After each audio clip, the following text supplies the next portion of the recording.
Yan, good morning sa lahat ng mga bossing. Ito kararating ko lang galing sa palengke.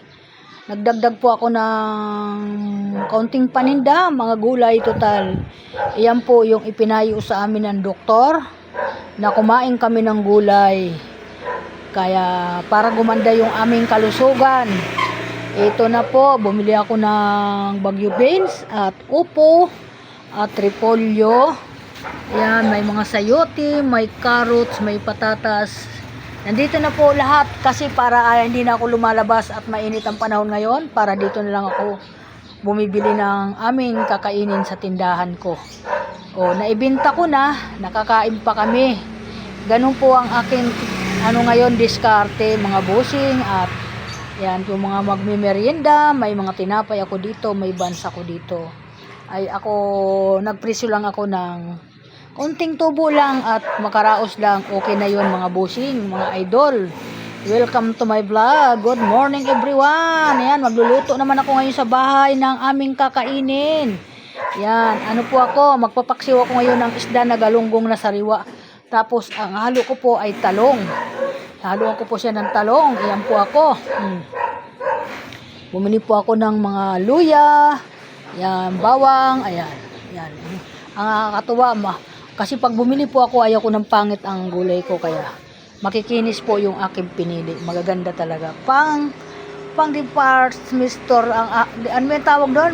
Pang grocery po yung aking gulay. Oh. Ang kikinis. Magagandang klase po. Ayan, pati repolyo. Pati pilim-pili po yan. Ganun po ako bumili. Yan, thank you so much. Ingat at lahat. At ako magluluto sa bahay. Alis na po ako ngayon. Nandito naman yung anak ko para bantayan naman niya. Yan ang aking magbabantay dito. Hanggang mamaya alauna. Pagbabantayin ko siya. Kasi yan lang naman ang kaya niya tarabahuin sa bahay. Hindi naman niya kaya yung mga mabibigat na bagay. Kaya ako naman yung gumagawa nun. At yung asawa ko naman, pinagdadrive ko ng tricycle kapag ako namamalingke.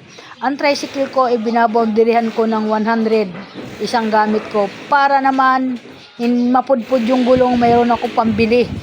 Doon sa napudpud na gulong, hindi na ako babawas sa aking munting tindahan na para hindi ako malugi. Thank you so much. Good morning. Ingat po ang lahat ng mga busing. Ingat sa lahat ang mga anak ko. Ingat kayo.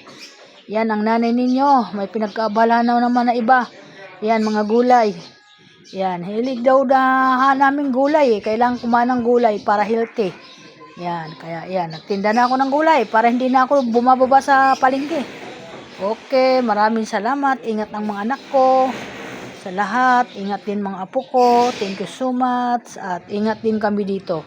Salamat. Welcome to my vlog. Bye-bye sa lahat ng mga busing. Bye-bye po.